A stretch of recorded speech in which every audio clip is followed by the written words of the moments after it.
Welcome to episode 122 of the Thunder Underground podcast. My name's Trent. This is Jason. And guess what? We've got Scott Bartlett of Saving Abel. What do you know? How many can say that? Probably a few, but not many. That's right. Yeah. I think you're annoyed with our neighbors, aren't you? I am. They're like trying to lift a fucking Sea-Doo off of a trailer. By hand? And put it on a shittier trailer? And then... The dog's just looking at him like, what the F? Yeah. Dog needs to be careful. He'll get crushed by the goddamn Sea-Doo. Then they pop off fireworks intermittently. And I think that, Kim Jong-un's fucking invading us. And it makes my dog shit himself. But whatever, That's life for you. Yeah, that's life. Something better than that we forgot to mention on the last episode is Zakk Wylde is back with Ozzy. Oh yeah, did you just remember that? Good call, man. It just came in my head, and I don't know why we forgot about it in the last episode when it was like fresh news. Yeah. What do you think about that? I think it's a good thing because now you can go to an Ozzy show and not hear Randy Rhoads solos bastardized by Gus G. You know what? I didn't say that. The only ones he bastardized were Zakk Wylde's solos. I thought I heard him. Well, maybe I got confused. It's been so long since I've watched YouTube videos. I just remember him. When I saw him, he did a pretty good job at everything. I'm not saying he's bad. I'm just saying he just took the solos and decided to just make him his own, which I guess is his right, but whatever. It's been so long ago, I can't remember which Zakk songs, but there's a couple there's one he just butchered the solo. Butchered it. A toddler could have done better.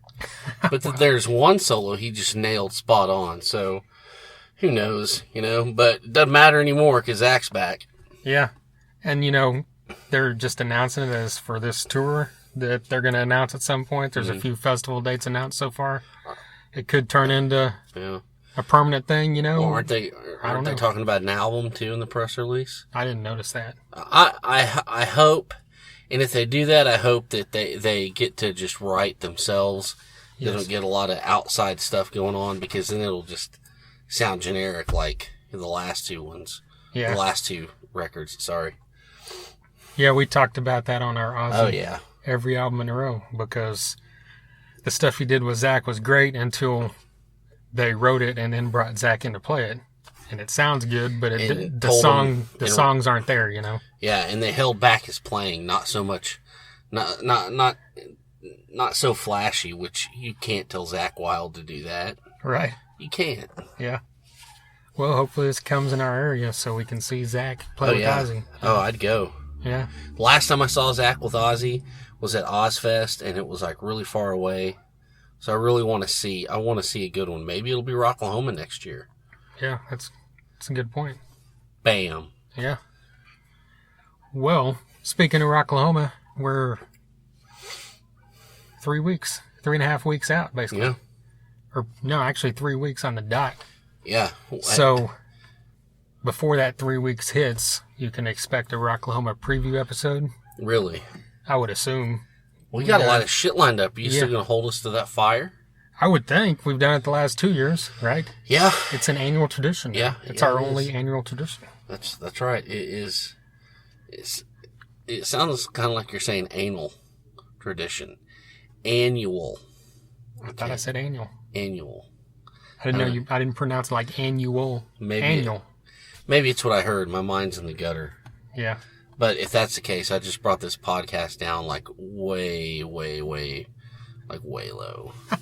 Right. And I think I just kind of backfired on me. Anyways, Rocklahoma. Where are we at? Well, besides that, we do have stuff lined up here in the next couple weeks. We've got Less Than Human. Yeah. We've got Custom Black. Yeah. We've got Chris Taylor from DMG. Definitely. The Dark Side Stage at Rocklahoma. And we've got Scott. That's today. You son of a bee. We've got Andy from Archon. That's coming, right. And maybe some other things. But yeah, I would think, in that 3 week span, maybe we could sneak it in right before. Okay. I don't know. Okay. Don't quote me on that, but it might happen. All right. At the least, there will be a review. Yeah, definitely. Yeah. Well, we talked about the fact that Scott Bartlett of Saving Abel is here. We're going to get to that in a bit. But first, we're going to talk about this show that we recorded the interview with Scott at. Definitely. Saving Abel came to town, to Tulsa, played the venue Shrine, and there was 5 opening acts. Yep. And, you know, I think on this podcast before we've made mention that sometimes that seems like a little much.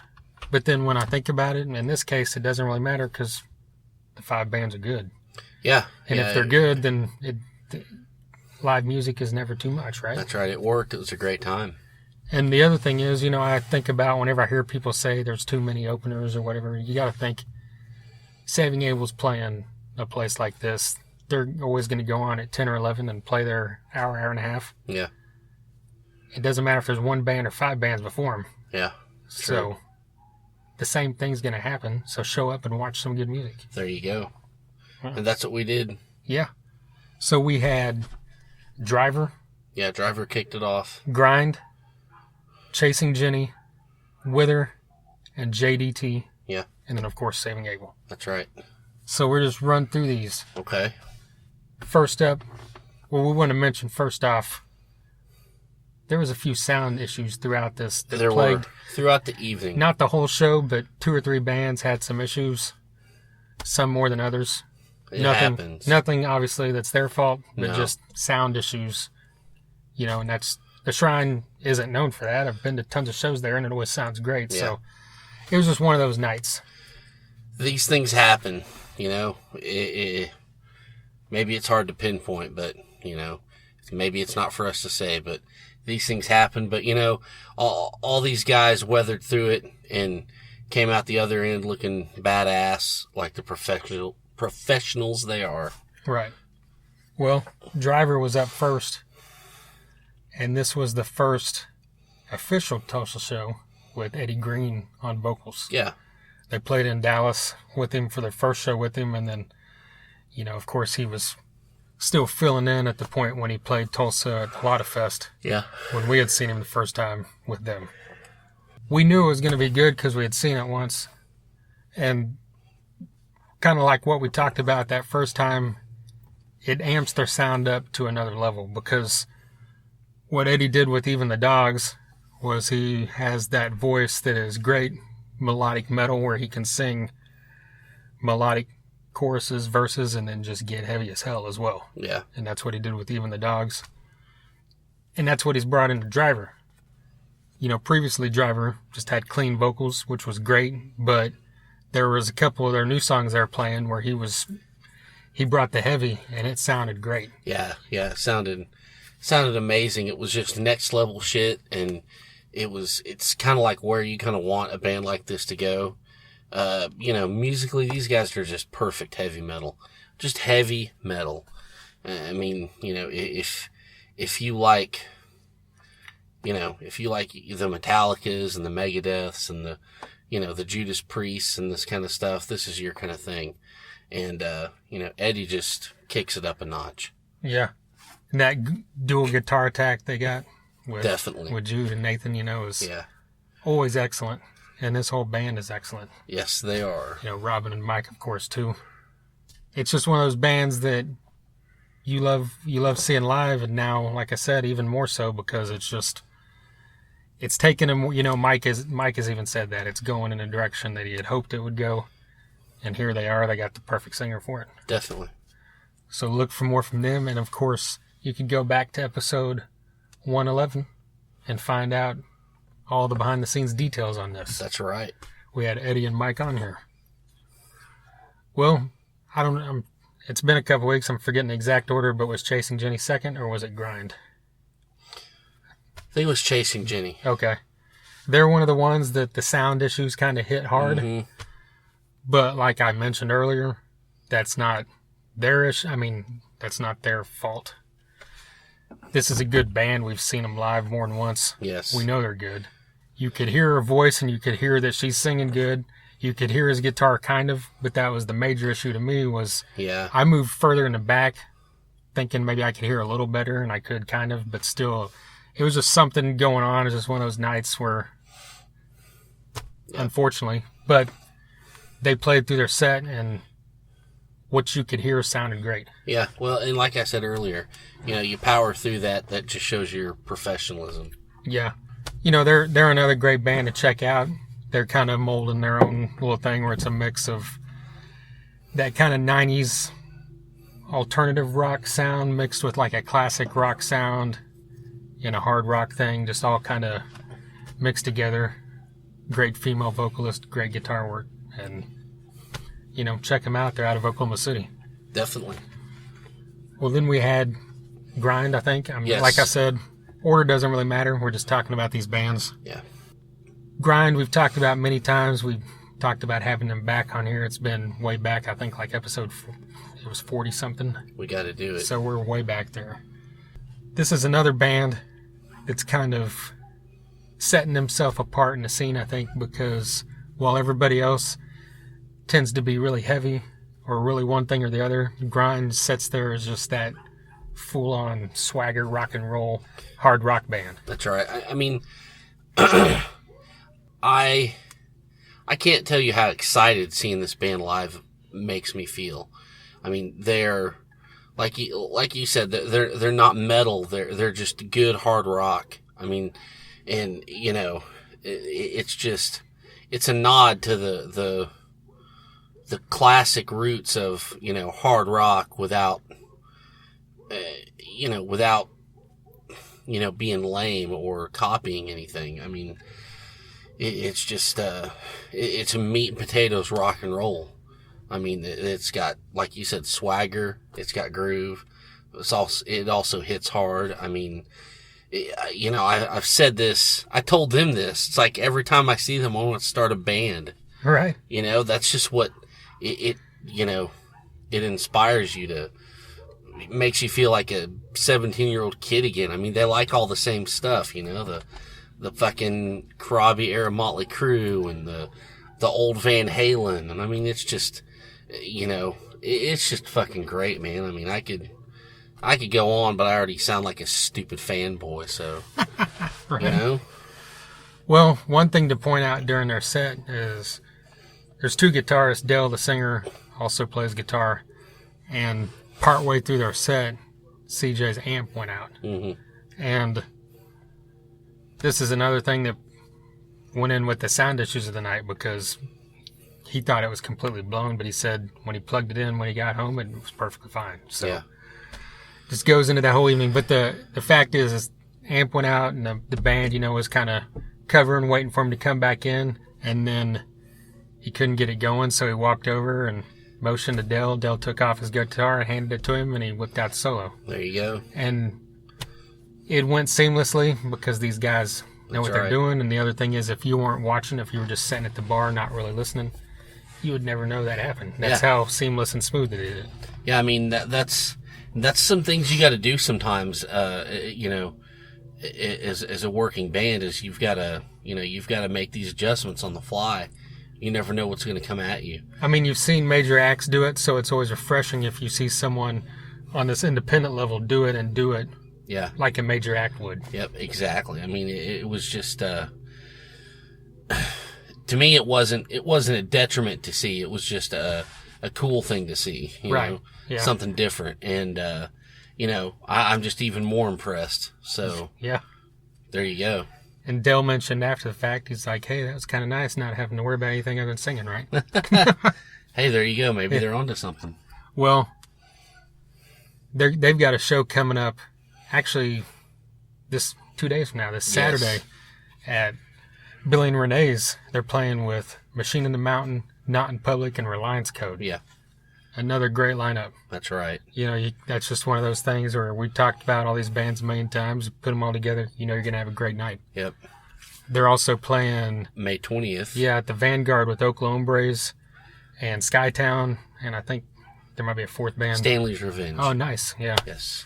That's another band, man. We saw them a couple years ago. It's been a while. Yes, we did. Yeah, so it's been quite a while. Get out to the Vanguard in Tulsa on May 20th for that one as well. Then what we had Wither. Yes. And this is a band that, you know, I've seen their name. I know they played a show I went to earlier this year, but missed them on the bill. They've got this great, you know, kind of modern hard rock sound. They've got the great vocals that are, you know, clean, melodic, and he screams as well. Yeah, these guys are set for the airwaves. Yeah. I mean, they've got good hooks. They've got riffs, and they've got the soaring vocals with the gruff vocals. I mean, if this is your thing, you're gonna love these guys. I know you hate whenever I say or anyone says this, but if you're a fan of... Yeah, I hate their whole for fans of thing. Sometimes it's unavoidable. Yeah, but I mean, if you like stuff like Seasons After, Breaking Benjamin, Reliance Code, yeah, this fits into that vein, that harder rock, that fits on the Octane or the radio, that kind of thing, but has a harder edge to it, smarter lyrics and melodies and that kind of thing than some of your average hard rock bands. Yeah. Just a quick story. I'll tell you why I hate for fans of. Okay. Back when I was playing out, there was a independent zine around Tulsa called Imperial Boogie. Do you remember that? Yeah. I forgot about it until you just said it. Yeah. Great guys. I mean, and I was happy that they reviewed us, but they always started it off with for fans of, and they said for fans of Smash Mouth. Fuck you. Okay. Fuck you. Oh, God damn it. That's a whole other story. Alice in Chains. Anyways, yeah. For fans of like later Ozzy, Alice in Chains, Seven Dust, which I'm cool with all that, and then Creed. And I was just pissed the fuck off. I'm like, you know what? You're a guitarist in a band and you're mad that someone's comparing you to a band that has Mark Tremonti in it? No. See, I just flipped that around. Oh, God damn it. That's not what I mean. You know what I mean. Yeah, okay? I know what you mean. Quit breaking my balls here. I'm trying to tell a story. Okay. So that's, and I thought that I just, but you never know. Maybe that was right. I don't know. But it seemed like any band back then that didn't have a fucking DJ was getting compared to Creed. So I don't know. Right. But anyways, that doesn't matter. That's why I don't like the whole for fans of thing. Okay. There you go. And the whole Smash Mouth thing is a different story for another time. Right. And you can go to hell. Well, let's find out if we're right about Wither. Okay. The things I just said a minute ago. Let's do it. This is a song by Wither called Lights Out.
Lights Out by Wither.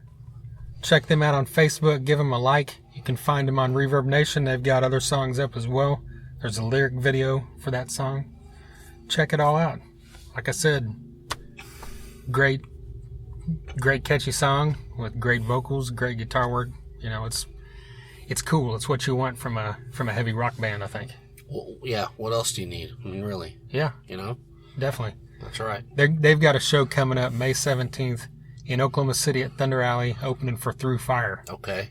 So if you're in this area, get your ass down there. Thunder Alley is always a fun time. Do it. Well, finally, before Saving Abel, was a band called JTD. Okay. No, I just said that wrong. JDT. Yes. Because when we first heard the name, instantly both of us started screaming JTP. Jenkintown Posse. Because we love the Goldbergs. I was going to say, if you don't get the reference, I don't care. Yeah. But Jason Carroll might have got it. But if you don't watch the Goldbergs, then just excuse everything I just said. There's so many great things about the Goldbergs. We could do a whole hour on the Goldbergs. But anyways. Right. We won't. Maybe we should do an episode someday. Why not? Well, the point is, JDT was not advertised on this bill ahead of time, at least. So I was kind of got there, saw him on the list. I was like, well, I wonder what that is. And what it was fantastic fucking rock and roll. Yes. Said that about a lot of bands, but it's one of those bands, I saw them, heard them for the first time when I'm seeing them live, and was just completely fell in love. Yeah. They've got that straight up American brash rock and roll. Yeah. Where it's, you know, a little bit of swagger, like we said, with grind, but it's not even really that heavy, you know? No, it's just classic bluesy. If you like stuff like Rival Sons, maybe. Yeah, maybe, you know, that kind maybe of deal. Black Crowes at times, on the harder side of Black Crowes. Yes, just kind of that kind of deal. Some blues mixed in with the hard rock. Everything about it was great. Yeah. So be on the lookout for these guys as well. Definitely. JDT, Joey DeTrillo, I think is how you say his name, the singer. So I'm not really sure. I never saw on their page what the T stands for, but I assume the JD is his initials. Yeah. But there you go. That's right. Well, I don't know. Either way, it was badass. Yeah. So look these guys up on Facebook. Follow them as well. Great band. You know, hopefully we'll be playing their music down the line. Then, of course, Saving Abel came up. Great live band. Seen them on many occasions. Scott Bartlett's a great guitarist. Always liked him better than a lot of your radio rock bands because they had that kind of southern edge to them. Yeah. We talk about that here in the interview coming up. And, you know, what more do you need to say? If you've been a fan of rock and roll over the past 10 years, you've probably seen Saving Abel at some point because they've toured with all kinds of bands. And if you don't think you know any of their songs, you do. Well, yeah, because a lot of people think they remember one song, but then you actually remember they got way more that you don't think about. Yeah. Yeah. Well, let's get into this. If you're a fan of Scott Bartlett, or if you're not, you might be after you listen to this. Yeah, that's right. Check this out. Scott Bartlett of Saving Abel.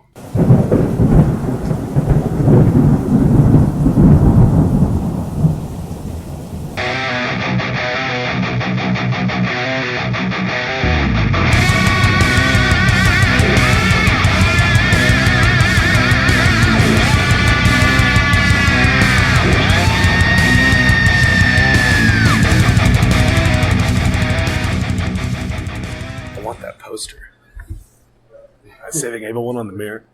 You should tell him, look. Like, yeah, I know the guys. Fork it over. Oh, yeah. So are y'all coming to the show tonight? Oh, yeah. Is this home for you guys? Yeah. Yeah? Yep. Sure is. I like this town, man. Yeah. We used to always go to the, there's that area of town with it's not Lone Star, but it's like, there's a steakhouse, and then there's everything around it, like Buffalo Wild Wings. It's like the corporate commercial part of town. Yeah. 118th Street or some shit. Yeah.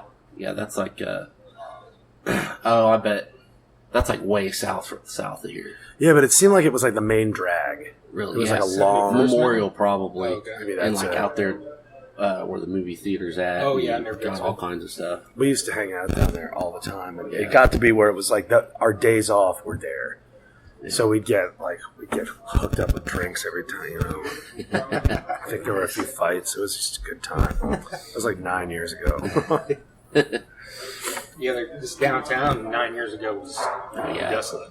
Was it? Yeah, that's it's the way just Memphis the is. past 5 or 6 years that it's really developed and blown up to all these restaurants and clubs and everything. It's good that you got money to do it. Memphis was that way when I moved there. I always heard Memphis was going to be this kick-ass city. I moved there to go to college. It was like downtown Beale Street was one block of 4 bars, you know. But it was cool. Now it's like there's no juke joints left on Beale Street. It's like you go hear fucking Jesse's Girl and get frozen fucking margaritas. It's like, Yep. I mean, yeah, downtown used to be the place where it's pretty sketchy. You might not want to go, and now it's just everywhere. They're building yogurt bars and all kinds of yogurt bars. I never remember that. So how's this run been going with Scott Wilson on bass? Good. Good. Yeah, he's a very old and dear friend of mine. So when we knew Eric had to take some time off, he was just a shoo-in. We were already on tour with Tantric. So it was just an easy fit, you know. So was there shows where he was doing double duty? No. Oh, okay. Not yet. So He's got one on this run. We're doing one show at Tantric at the very end of the run. And good for him. Double pay duty. Yeah. So what kind of feedback did you guys get after you put out Bloodstained Revolution with the new vocalist? I mean from fans at least. It was there were a lot of haters at first. And then people just slowly, like, if you kill them with kindness, you know, which is what we've always been about. Like, we're not pretentious rockers. I mean, we're morons, but we don't take ourselves too seriously. You know, we just we play the rock star card by just going out and being dumb, but we're never abrasive or mean. We just don't take ourselves too seriously. And so with Scotty, that side of it, like just the being out in public, like, and being around people, that part people accepted very quickly. Now, the musical side was very different because we didn't want a carbon copy of Jared. We were like, you know, here we have an opportunity. We could look at this as a detriment or an opportunity. You know, we kind of took over the world there for a while with Jared at the helm singing, you know, being the front man. And then we put somebody in place that was just drastically different. You know, not perfect vocals, more like edgy, raw, rough, you know. So, and our music has always been pretty polished versus refined, or like versus polished and refined versus edgy and abrasive. And so we kept, when you still have the same songwriters in place and you still have the same instrumentation, you're just switching out the vocals. It still felt and sounded like Saving Abel. It just had a different person kind of steering the ship. And our engineer and producer, Justin Reimer, was a protege of the guy that did the first 3 records, Skid Mills. So we maintained the Saving Abel sound, but it had this sort of roughness to it that almost made it sound like our first record. Like we were confused. Who knows what's going to come next? And the fans really dug it from what I understand. There was people like, what is this? I don't understand what this is. And then after they lived with it for a few weeks, they were like, dude, this shit kicks ass. Holy shit. Like, you know. And I think that's just the way music is, you know? Like, a lot of times people have to be convinced that it's good. You know, you got to live with the songs for a little while before you can really understand them and feel them. And I look back on that record as a stepping stone. I feel like our best work is yet to come. And that was just sort of a mild stepping stone. We had to put something out. The year we recorded that record, we also played 306 shows. Damn. In a year? Yeah. Wow. So we had, like, we recorded that record in something like 12 days. And we were, like, flying home to go cut, like, you know, like guitar overdubs. 3 of the songs were written on the spot, you know. So it was like, you guys, our manager said, you got to put something out. We were like, here's everything we got. He goes, cool, go record it, you know. We did it without a label, just time was money, you know. So it was, to me, I look back very favorably on that time because it's almost like we had to put something out. Can you guys handle it while you're touring? Do you still have what it takes to survive in this industry? And we did it. We just kicked it right in the teeth and then kept touring. Well, you touched on something I wanted to bring up is that Scott's vocals pull you guys more into that heavier sound than Jared's did, because he kind of pulled you in that southern rock sound even on the heavier songs. Was that, you mentioned it was intentional to get someone different, but was it intentional to get someone that pulled you leaned a little heavier? Dude, it was such a crapshoot. I mean, I can finally talk about it now that it's been like 3 years. Our manager, I think that he just saw it as a way to make money. We had gotten a new manager, and it's not, I'm not going to slander the guy. Like, it's money. It's the music business, We didn't expect some saint to manage us, Like, 10% of nothing is still nothing, So, he just said that he was managing Scotty's band, Trash the Brand, and he literally was like, I've got the perfect guy. And we just went, okay. Because we didn't want to go away because we already had a tour booked. We didn't want to upset our fans. So we just kind of got put in this awkward position where we didn't really know. Like, we knew each other, but it wasn't like we were tight. We played shows together, but we did not know each other. So we went in and we were all blind to what, like, the first show we ever played together was a sold out Machine Shop show. And I was sitting there explaining to Scotty and Steven on the way up, like, how cool this venue was and how I'm like, don't fuck this up. And they're like nervous, and I mean, look, we weathered the storm. So we figured out how to work together. We developed and cultivated a sound that I don't think any of us would have done without the other four of us involved. It's just magic struck, and we're very lucky for it. So what is the status of new albums, new stuff? We are talking to our first producer right now, Skid Mills, about getting back, and he's lived with the new record. I've been listening to all the old stuff. We got some songs that we're sitting on that are just killer, man, and it's kind of like a directional thing. We've always been a band that has been in active rock, on the active rock circuit, and we've been in the top 5 countless times. We've had 7 top 5s, a couple number 1s. And that's duking it out with bands like Avenged Sevenfold and Godsmack. And we're just ultimately not as heavy as those bands. But active rock really took to us because of our high-gain electric guitar sounds. My new manager, that we've been talking to a lot about this, said something really cool. He just said, man, I really believe you could be like this generation's Skynyrd. Yeah. Like, write songs from the heart. Keep playing he gave me a pat on the back. He was like, keep ripping those solos and those leads because they're iconic, is the word he used. I was like, shit, I didn't think that about myself, but he was like, keep on writing songs that people understand. He was like, I don't want you to duke it out with Godsmack anymore. Yeah. He's like, I never should have put you in that position. Our new manager that we're going to go with was our first manager. So it's almost like we went full circle. Mm-hmm. It's like we went through everybody and we were like, you know what, we had it right the first time. Fuck. So he made it happen for us the first time, and he was like, just do me this favor when you're writing, and this was a deal breaker for him. He was like, don't just write the heavy. He's like, sometimes I feel like we were forcing a square into a circle. And he's like, but you guys are so amicable that radio took to you and liked you. And they'd have you to the studios and come play acoustics, and, He's like, but I think that with the way you all write, you have this sort of country edge, but you're too heavy for country. And he's like, but country is now the new southern rock. Yeah. And he's like, and I'm not trying to steer you into any direction, but I just always feel like you've been this generation's southern rock band.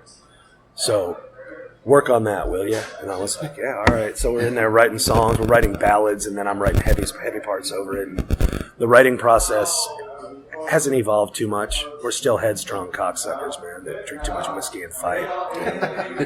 But I think it's going to be a great record whenever we get to it. And there's talks of starting recording actually in a couple weeks. Oh, okay. Great. So is it going to be a writing process in the studio type thing? Or what we're going to do is we have snippets.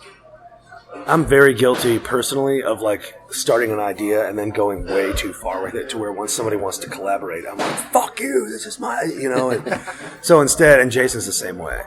So what we're doing is we're just recording our, technology is so much different than when we started this band. You get an idea, you grab your phone, voice memo, boom, you got it, So we've just got all these ideas, some that I'm so embarrassed about that I thought they were cool, and some that I can't wait to hear, And we all have phones full of them, so we're going to get with our producer and just sift through the stuff and see what we got.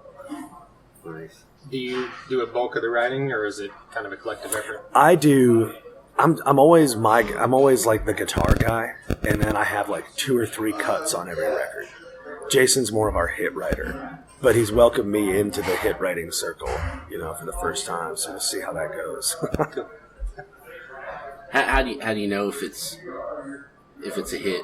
You don't. It just happens. I find that the most like aloof person in the world might be the most prolific person in the world. Like you let them hear it, and then they're just like, that's the one. And it's like you're like, it's some dude that you hate, that you wouldn't trust, with your kids. And it's like, or it's in the oddest of places. If somebody's like I had this one guitar tag that was like bum bum bum bum bum bum bum bum bum bum bum bum, and I was working on it. And then our merch lady at the time, she was cleaning the bus, and she was sitting there sweeping, going. And I was like, okay, maybe that's a hit, because it like infiltrated her psyche, without her meaning for it to happen. Yeah.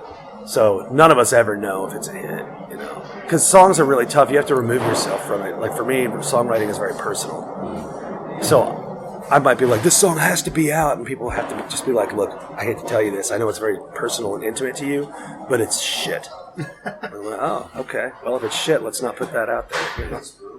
Well, it also depends on what radio or whoever decides to get behind something. If you hear a song like Contagious on the second album, Love to me that could have been like that was supposed to be one of the biggest songs in the world. Dude, it was. No, I wrote that. It was supposed to be the first single on the second record, and the guy that. Funny backstory, the guy that told us that wasn't the single, he was like, stupid, that's your single. Stupid Girl's the single. And I fought him tooth and nail over it, because that was going to be my first one to have where I had the main lion's share of the writing. I was like, holy shit, the first single on the second record, like that's a big deal for me. That's going to be, and he was like, no, it's not the one. I'm like, fuck you, And he was the vice president of Virgin Capitol Records. And he went with Stupid Girl, and it tanked. It didn't tank. I mean, everybody, radio was so excited to have a new Saving Abel song that they spun it. But people were like, this isn't the song, this isn't the song, this isn't the song. He ended up getting fired. So we had some clout, Yeah. I was like, okay, at least he lost his job. Yeah. And Contagious is, to this day, you'll hear it tonight. To this day, it's one of my favorite songs that we ever perform live. Just because of everything, the guitar interplay, the guitar harmony part. There in the middle. Love that song. Thank you for the nod. Yeah. What about your front porch stuff? Like, is that stuff you write with that specifically in mind? Because obviously it's not drastically different, but it's way more laid back Southern rock feeling. I don't ever go to writing. I don't know how people do it. Some people, like especially in Nashville, there's hit songwriters. And sometimes people call them in like, hey, we need a hit. You got 2 hours, go. Yeah. I can't write like that. I write from personal experience, and I sit down, I just kind of like start picking at something, and, it'll steer you in one direction. It'll take you in a lot of different places. And to me, I'll always present my ideas to like Jason. Be like, what do you think? He'll be like, no, that one's good. And then all of a sudden we're doing something. And then the stuff that I have left over, I tend to go, what can I do with this? Sometimes, like I got one I've been meaning to pitch to Hailstorm because it's got a tagline that a chick singing would just be badass, But I've got this like archive of music that doesn't have a home, And what I want to do, I've got enough stuff for the front porch thing to where I could do another EP and then release a full length. But Saving Abel is and will always be first. So we got to get through that first. Okay. Well, we were listening to it on the way over here. It's pretty cool. Thank you. That first song on there, The Road, was cut straight to vinyl. Really? On the original lathe in Memphis that's sitting on the dock of the bay was cut on. Wow. Yeah. And I hired the Memphis Horns. Yeah. And I hired a gospel trio. And, it was surreal. I had all 14 musicians in the Studio A room at Ardent Studios where, like, Houses of the Holy was cut. Yeah. And I had barricades up, and it was all live. Wow. That's great. It was nuts, man. Because, that doesn't happen a lot anymore. everything all live in the room like that. Well, so you got that with Pro Tools. It's like, and I'm a session guy, so I'm one of the people that can actually play. Not to toot my own horn, but it's just what I do. It's like my phone rings. Yeah. And I heard the best line in Nashville. I can't remember who said it, but he was like, just an old country timer guitar slinger, played on a lot of records. And he was like, man, back in my day, we didn't have no Pro Tools, man. We just had pros. It's like you don't have time to hit stop and rewind and go back and give somebody 18 takes. Or it's like, well, no, we already got the chorus. Let's just fly it over to the second one. Mm-hmm. Be done with it. Hey, double that guitar. I'm like, no, wait. I could do it again, I promise. Yeah.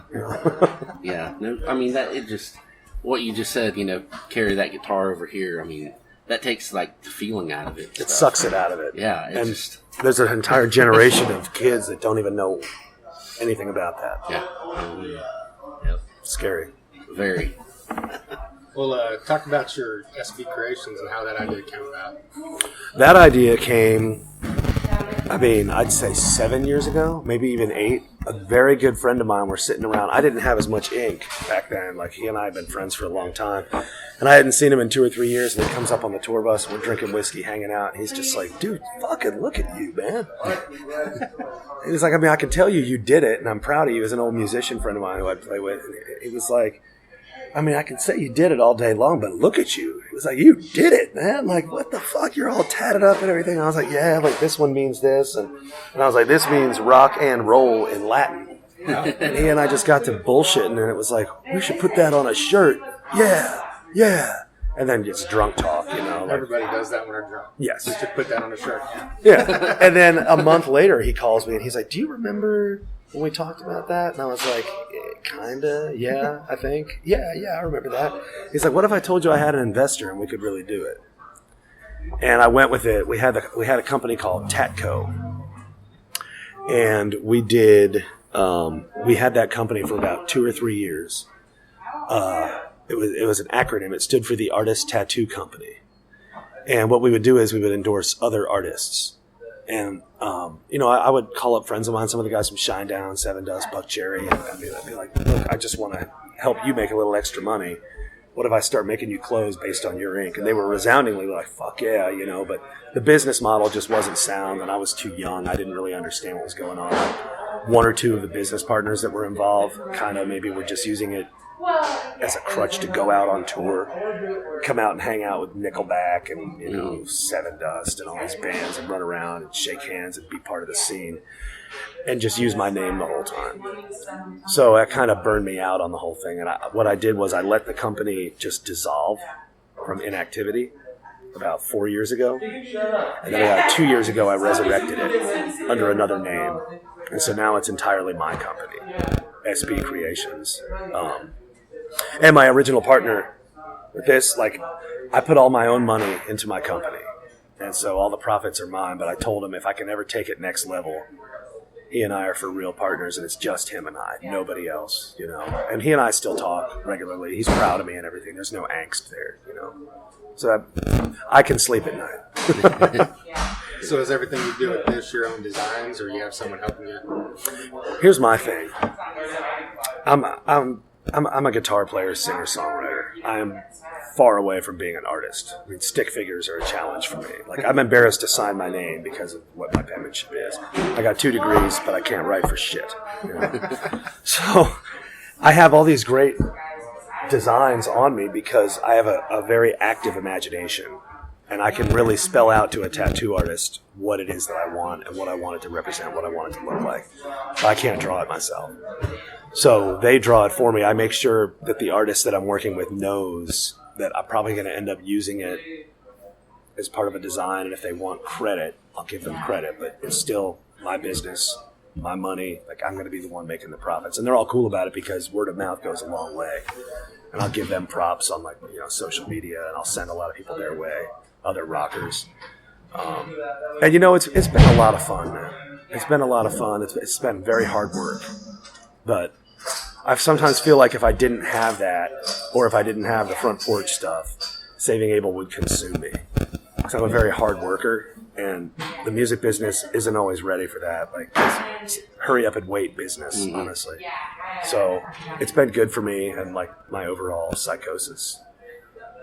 Well, I know you guys have played for the troops before. Are you going to do that again, you think? Oh yeah, whenever they ask, we go.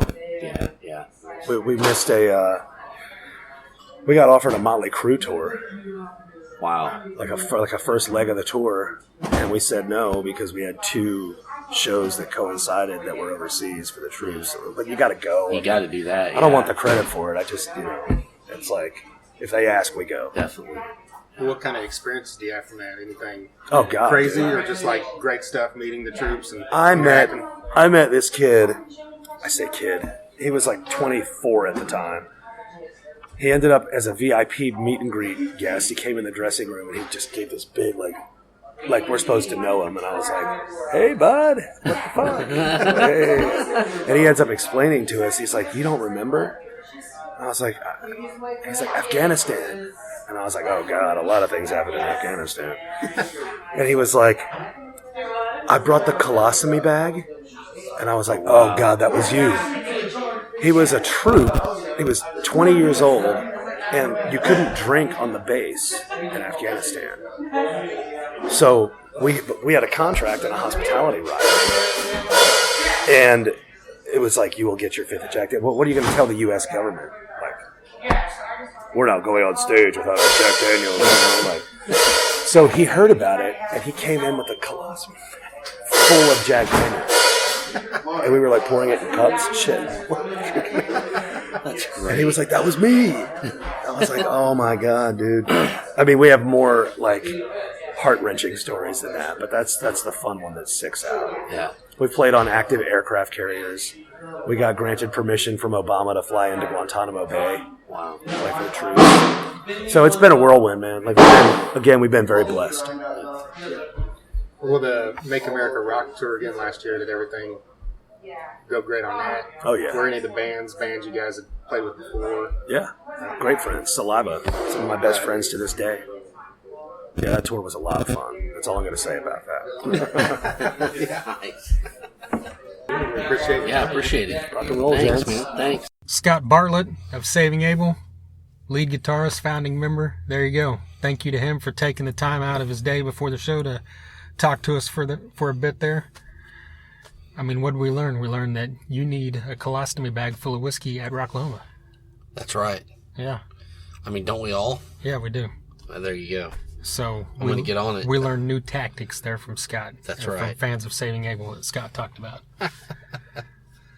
But yeah, we appreciate you listening. If you're a Saving Abel fan and this is the first time you listen, hey, we've got 121 episodes you can go back and check out. And it's probably some dudes or dudettes that you like. Yes. SoundCloud.com/Thunder-Underground and YouTube at The Thunder Underground. There's episodes featuring guys from Soil, Shinedown, Drowning Pool, Avatar, Europe, Warrant, Megadeth, Battlecross, The Obsessed, Crowbar. The list goes on. Runs the gamut. Yeah. You know what I just realized? What's that? I said dudette. When's the last time you said that? It's kind of fucking lame, isn't it? 1992? It just came out. Yeah. I should be in podcast jail for that one. Yeah. Yeah, the next episode 123 will be me by myself. Probably. I don't blame you. Right. Next thing I'll be saying tubular. Right. We also recently had on John Connolly from Seven Yes, Dust. we sure did. And he How spoke, awesome was that? Yeah, that was pretty awesome. One of the things he spoke about was Gene Simmons, who we also had on this podcast. That's right. We had Gene Simmons. You have any Michael Jackson jokes? No. Feel free. Why did Michael love 47-year-olds? There were 40 of them. Gene Simmons is a member of the band Kiss, in case you did not know that. If you didn't know that, I'm not sure why you've been listening this long. If you like music of any sort, you know that guy whether you like him or not. Go check that out. It's quite fun. Definitely. I mentioned Crowbar earlier. We don't talk about enough about how great those 2 episodes were. Yes, they were. That's Kirk Winstein's a guy that if you love metal, you obviously know Kirk Winstein from Crowbar and down. And he's just one of those guys you can sit down and talk to about anything. And we talked to him about Kiss and Typo Negative and Night Ranger and vinyl. And of course, his music. Playing albums in their entirety. Yeah. Saxon. Let me tell you something. That's right, Saxon, yeah. Let me tell you something. You know, from being, you know, like 18 and watching Headbangers Ball and, you know, Crowbar videos and stuff, to like, I'm going to get a little Eddie Trunkish here, sorry. But to like, just like, be hanging on their bus with them and not even like, and just like talking about, you know, oh, what do you think of this band? What do you think of that band? With like, you know, all the guys from Crowbar. I was like, what's going on right now? Fucking pinch me. Right. You know, and they're all like cool as hell, and they're just like, it was surreal. It was insane.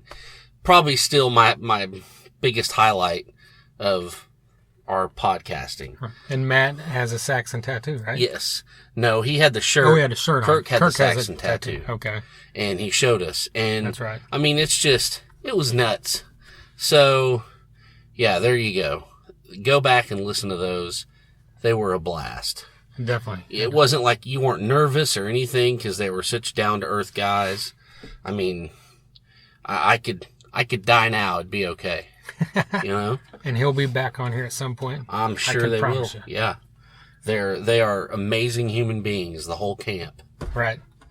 Well, speaking of people that'll be on here soon, Less Than Human. Yes. Great band out of Tulsa. We've threatened many times. Another group of amazing humans. Yeah. All four of them came over. We sat down and talked to him. Got all kinds of great stories. We did get some good stories.